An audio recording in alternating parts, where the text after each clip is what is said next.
C'est pourquoi moi, je dis que la France doit s'affirmer non alignée, et deuxièmement, altermondialiste, c'est-à-dire essayant d'identifier les nations, de faire des coalitions sur des sujets d'intérêt mondial, du genre le tribunal climatique international, le tribunal pénal international. Figurez-vous que ni les États-Unis ni les Russes ne l'ont signé. Alors nous, qui acceptons ça, nous nous trouvons dans une situation incroyable où on ne peut pas juger les criminels de guerre.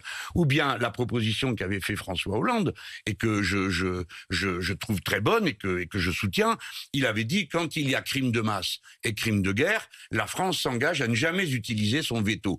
Et il demandait que l'Assemblée générale des Nations Unies interdise qu'on utilise le veto quand il y a crime de masse.